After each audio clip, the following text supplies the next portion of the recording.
Welcome back, everybody, to another episode of GGS. We have met with our criminal/client. His name is Natsumi Soseki, and he is a real person in real Japanese history. You should look him up. He wrote a book and teached English? Please don't quote me on this. I only just skimmed information on him just out of curiosity, so. But anyway, we're here to talk to him now. So let's talk to him. Natsumi Soseki. Natsumi Soseki-san. That's a rather unusual name. Well, you see, I'm rather fond of haiku. So it's one of those so-called pseudonyms. Pseudonyms? That's like one of those aliases that people who compose haiku give themselves, right? Yes, it's more or less something of that nature. No, pseudonyms are, a bit more refined and elegant. In any case, all this talk of haiku brings back comforting memories of Japan. Come to think of it, you mentioned earlier that you were an exchange student. Indeed! 1 year ago, I received the order from the Japanese government to come and study English. After being forced to accept that order against my will, and this is the treatment I received! How utterly despicable! Against your will? So you didn't want to be an exchange student? No! I've had an interest in Great Britain for quite some time. Right. However, think about it. Being ordered by the government to do such a thing simply makes no sense. What do you mean? I could understand if they sent me here to study English literature. After all, that's my field of expertise. But study the English language. I haven't the faintest idea where to even begin. It is absurd! Right. To tell the truth, I received a directive the other day to report on the outcome of my first year of the exchange. I quickly put it down on paper and submitted it. Such joy I had!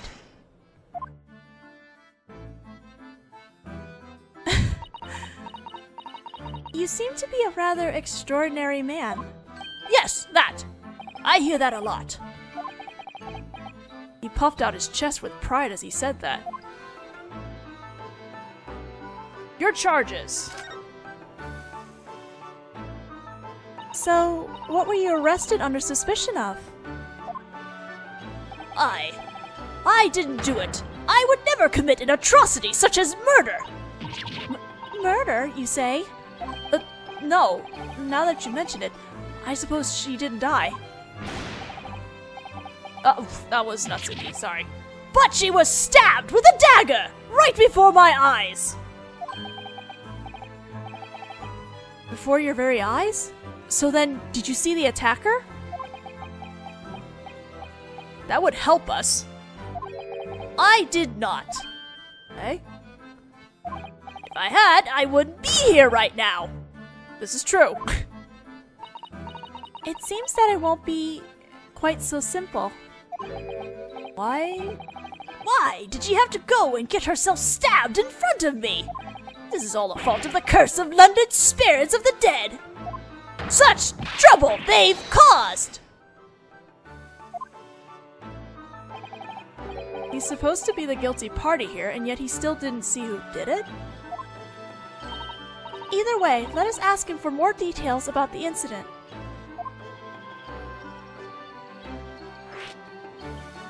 About the incident. It was a cursed night, shrouded in fog and falling snow. Having just finished purchasing some texts from the used bookshop, I was on my way back to my cursed lodgings. There sure are a lot of curses flying around. I spied only one other figure traversing that accursed road. I attempted to bypass that figure clad in a green coat. And that's when... Oh my. I heard that person let out a soft scream, and then she collapsed upon the frozen road. That animation? That's... I called out to her, but she didn't so much as twitch. Heaps of corpses all around! Well, I don't know about that last part. Yeah, I'm pretty sure there's only one corpse, man. Or one body. Frightened, I attempted to flee the scene. Naturally at full speed, back to my room at my cursed lodgings. That's incredibly awful. Perhaps it was a shameful response from a Japanese man. By the way, had you met the victim before? Ridiculous! I haven't any acquaintances who are golden-haired Brits, especially none who are young women. You mustn't underestimate how withdrawn I am! Soseki. I see. So the victim was a young woman, huh? Incidentally, at the time, did you happen to know anyone else walking along the sidewalk besides the two of you? Unfortunately, I didn't see a single other soul aside from me and the lady. Eh? Not a single other person? That's a problem. The victim was a complete stranger, and there was no one else on the street. I find that a tad curious. Eh? Curious? What's curious? What is it that you thought was curious, Usato-san? I couldn't help thinking it didn't quite make sense, according to the account we just heard. Soseki-sama didn't know the victim, and there were no other people at the scene of the crime. And Soseki-sama fled without seeing anyone else. That's right! But in that case, naturally that would make this man the culprit.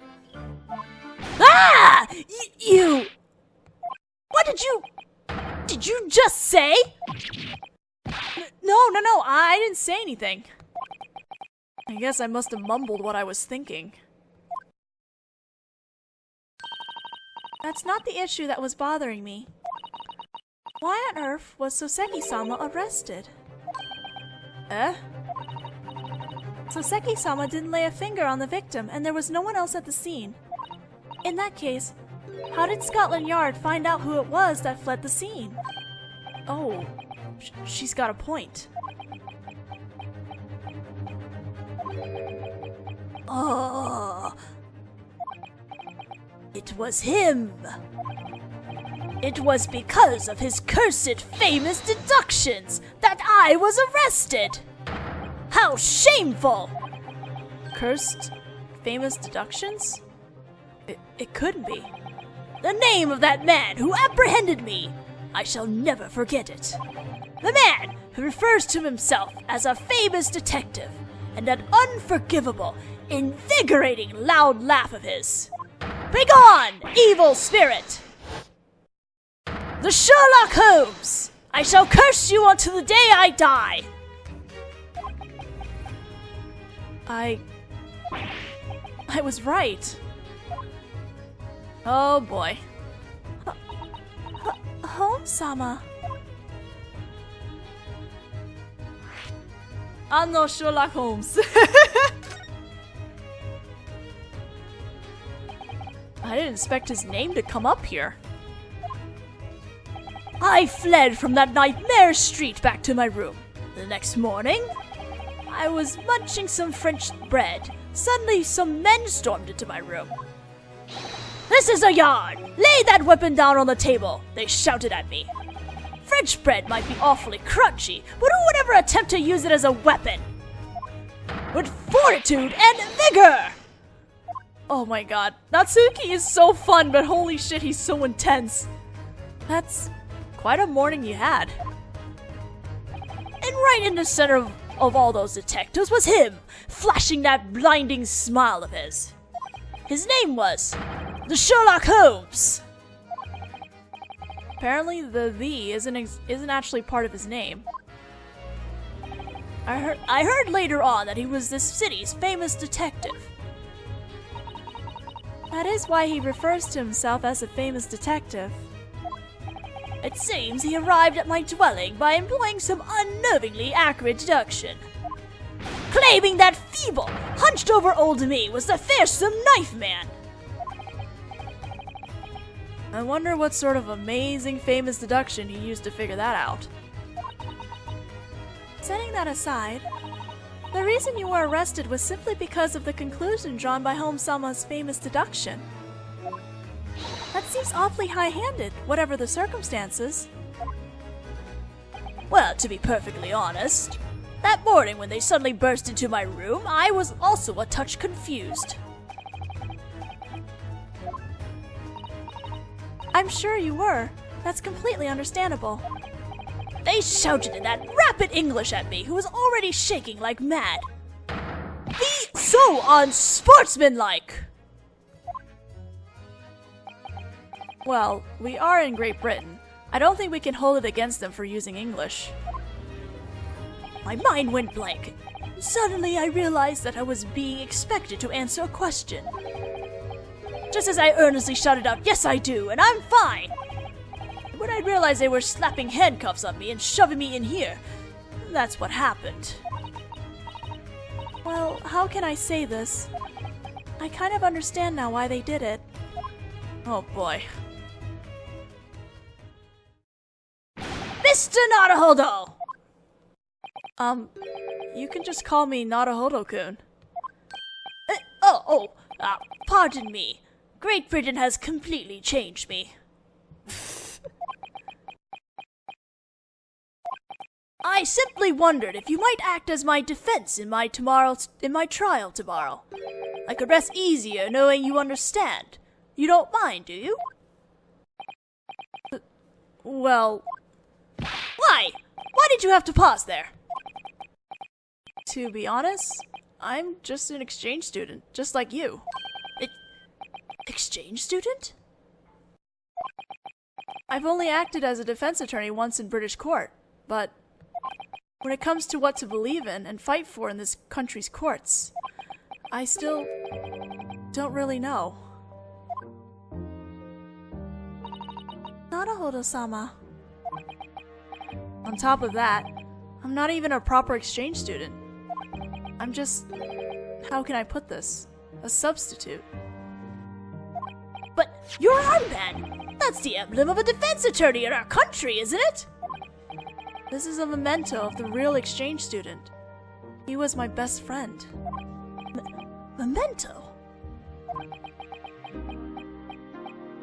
Naruhodō is so fucking humble. This poor kid. I'm perfectly aware of what they're saying about me, I mean. They? The English defense attorneys. They have no intention of defending me. What do you mean by that? Is as I told you before. When the incident occurred, that road was empty except for me and the woman who was stabbed. And I fled from it. It's only natural that they would assume I was the attacker. I know that. Soseki-san. And one more. And more than anything, I, an exchange student, am seen as just one suspicious foreigner in this huge city. There's no point in even taking this to court. This is obviously the work of a foreigner. The English defense attorneys laugh amusedly about it right in front of me. He probably doesn't even understand half of what we're saying anyway. That's what they said. Oh no. I've probably studied English way more than those downtown patrol cops. I made the monumental decision to cross the ocean and learn here out of respect for their illustrious history. But no one here takes the time to listen seriously to what a hunched-over foreigner like me has to say. So, at the very least, I could place my fate in the hands of a kindred spirit who is willing to hear me out. That's who I like to entrust myself to.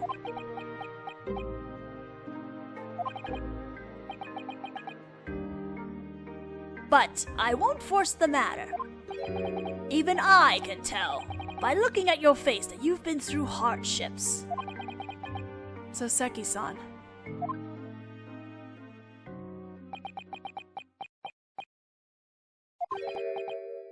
May I have just a little more time? Eh? For now, I'll try to do what I can. But you can. We intend to give this incident a thorough investigation.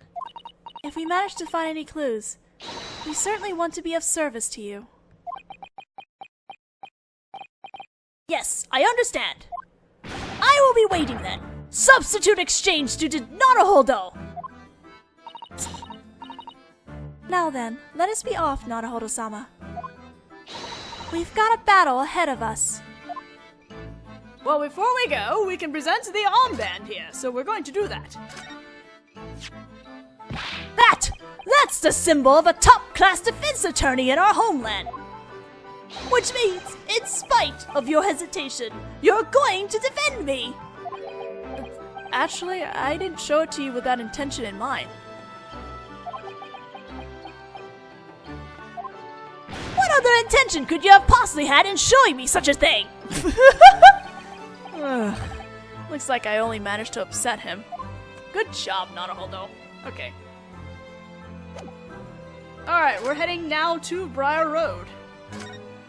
Oops, I didn't let the dialogue play. Whoopsies. My bad! It's the same day, unspecified time, Briar Road.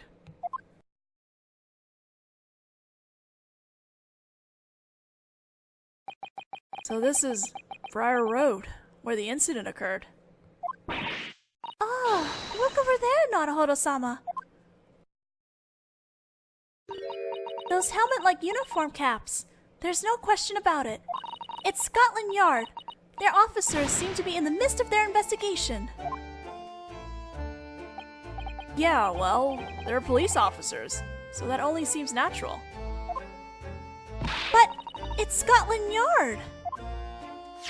I always looked at the illustrations in the Adventures of Sherlock Holmes and dreamed of seeing them in real life. Those metal helmets! The helmets? Oh, I certainly like to try one on someday. Don't you feel the same? I hope your dream comes true. Oh my god, Susato is such a fangirl. It's so cute. What are you doing here, Japanese boy? Oh, Detective Gregson. You're probably cottoning on by now, but this isn't part of the sightseeing course, you know. We know. We simply wish to, investigate the incident. Ah, looks like you've been to the detention center already. Did you meet him, the criminal? He is not a criminal. He is a suspect. We want to help our fellow countrymen. I bet that's what you're thinking. Well, do as you like. It's not my problem. I doubt it'll change the outcome of that Japanese man trial tomorrow. Ugh, I can feel the icy draft of negativism. I'm sure it's just the icy draft of London's winter. I don't think so. Alright, we are going to do some examining. Let's examine stuff, like the snowman over here. Oh my, what an adorable snowman. Huh? So English make them too. It looks a little warped though. But look at this, it has a scarf wrapped around it. Probably keep out this piercing chill. I wouldn't mind a scarf myself. The piercing chill of the state of our wallets is also quite harsh, so it may have to wait. Didn't we just borrow that one from the snowman? If you did that, it would make the person who built it sad. Yeah, I know. Besides, even if we were to borrow it now, I'm pretty sure it would just make my neck even colder.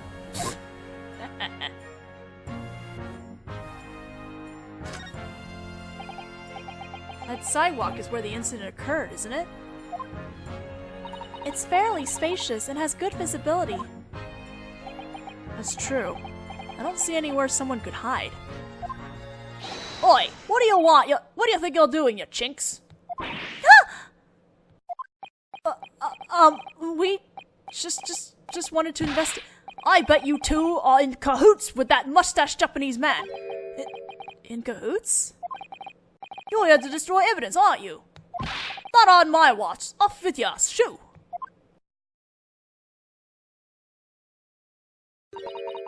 shooed us away like stray dogs.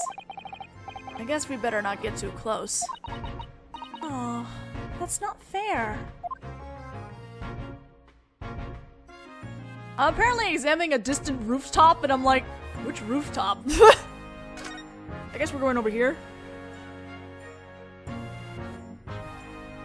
I'm gonna assume this one. There's black smoke gushing out of the roof at that house over there. It's Great Britain's coal-burning furnaces. In Great Britain, coal-burning furnaces are lit in the winter. If you talk about chimneys in Japan, the only thing that comes to mind are the ones on public bathhouses. I wonder if there aren't a couple houses fires mixed in. Certainly not. Anyway, with that giant cloud of smoke blowing around, it seems like the whole city sky could turn black. I suppose I must agree with you there. What the fuck happened to this bike? Oh, there's an English-style bicycle. The wheel is bent dramatically. I don't think it could possibly bend any further. Maybe someone is using it for some intense training, to the point that they're putting their life on the line by the looks of it. It seems that bicycles are highly fashionable in London right now. It's said that they are causing such a social movement that even women's clothing styles are changing so that they can ride bicycles as well. Well, I doubt it'll last long. I don't think anyone will be riding them much longer. Oh, do you not care for bicycles, Naruhodō-sama? No, I don't really have anything against them. I just think removing both your feet from the ground like that is awfully reckless. Anyone who has ever fallen into a river while riding a bamboo horse knows that. Next time when we find a rental bike shop, I'll let you ride on the back of mine. Ladies and gentlemen, Naruhodō does not ride bicycles. The ancestor of Phoenix Wright, everybody.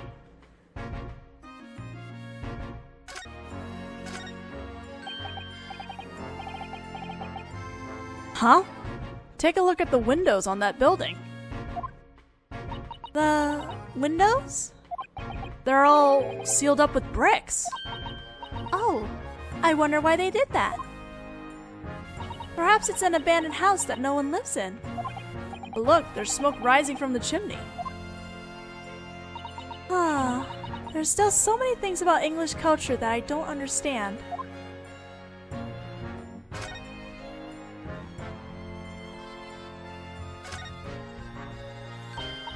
This is one of Scotland Yard's paddy wagons. They're for transporting officers to crime scenes or transferring captured criminals. You sure know a lot, Susato-san. It's always been a dream of mine to race through the streets of London in a carriage like this. In that case, why don't you pick up one of those little stones and smash a window? Then I'd have to ride it as an evildoer. However, if that's the only way that I can gain such an experience, then I shall begin searching for a small stone right away. No, I was just kidding. She was being really serious about that.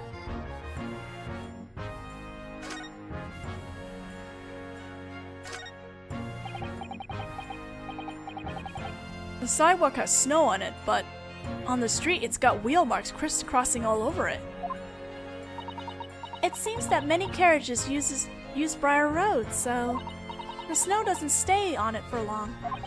Earlier I slipped and fell on the sidewalk, so I almost feel like it would be much safer to walk in the street than on the sidewalk. But you're small and dark, so I'm concerned that the horses would notice you and would ram into you and send you flying. Thank you for your concern. Wow! That was good stuff. That was new dialogue. I actually never got to see that dialogue last time. That's a Scotland Yard officer. He must be keeping watch over the crime scene. Somehow I can't help feeling like he'd slap a pair of handcuffs on us if we go waltzing up to him. That seems awfully paranoid of you, Naruhodō-sama. It's not as if we're up to no good. We can approach him without fear. Not me, thanks. I mean, it's already happened to me once. I already found myself with a pair of handcuffs on my wrist with no memory of how they got there. Oh, you poor thing. Perhaps it's your restless eyes that cause such things to happen to you. Ugh.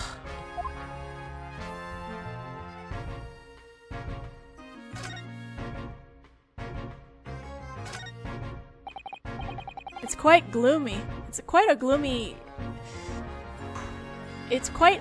heavily clouded sky, isn't it? And on top of that, there's a thick fog, so the skyline is pretty fuzzy looking. London has the nickname the Foggy City for a reason. Way in the depths of the fog, you can see a particularly built tower. That would be the Crystal Tower, which they're building for the World's Fair that's coming up in 6 months. I've never seen this animation from her, with her hand like that. I don't remember ever her doing that. Well, she does it with her book, but this one she didn't have her book. That's cool. It seems that this steel-framed glass-faced building will be a major symbol of the World's Fair. I'm pretty sure the World's Fair is also going to play a role in the next game. The biggest exhibition in the world, huh? I can't even imagine. Because the World's Fair gets mentioned in 3, 4, and 5, so. But we don't really go into it because it hasn't happened yet. Right, anyway. Done checking things out, and I'm nerding out enough already as it is, so let's talk to Gregson. I only have time for one dialogue, I think. Scotland Yard. Scotland Yard. I've always looked at the illustrations in the adventures of Sherlock Holmes and dreamed of seeing them in real life. The most excellent police force in the world. That's Scotland Yard. Scotland, excuse me. It's my dream to someday try one of those metal helmets. Right. When I look at the officers in their metal helmets, you really get the feeling that they're ready to protect the city. Yes, that's what I dream of. Well, we London police officers have to work a lot harder than you can tell just by looking. Is that so? For example, let's start with early morning. The beat officer's job starts with going around and waking up all London's labourers. Eh? The citizens of the city? They use a long pole to rap to the windows, on the windows. I used to have to do it myself long ago. You do that sort of thing as well? It's our job to assist the people of London. It's only natural. Then, after that, the beat officer has to patrol the city all day without a break. Let's see. They have to walk a certain distance, too. About 20 miles per day. I'm pretty sure this is gonna come into play later. I'm not sure how far that is, but it sounds like a considerable amount. Well, let me see. It's about on par with walking from Tokyo to Yokohama. Walking? More like wailing with that distance. And when darkness falls, they have an important job to do with the city's gas lamps. Wow. By the way, they're also investigating whatever incidents need looking in their spare moments, aren't they? And on top of all that, they must also have to chase down the occasional wrongdoer. Being a beat cop sounds awful. I'm not sure about those spare moments or occasional parts. But yeah, I guess that's about right. Some of our lot end up collapsing from overwork. I can imagine! I always dream of trying on that metal helmet. But it is with deepest regret that I pass on that dream to you, Naruhodō-sama. If I had a heavy burden like that passed on to me, I doubt I could handle it. Alright, we're gonna stop here for now and continue questioning Gregson in the next video. So, we'll see you guys then!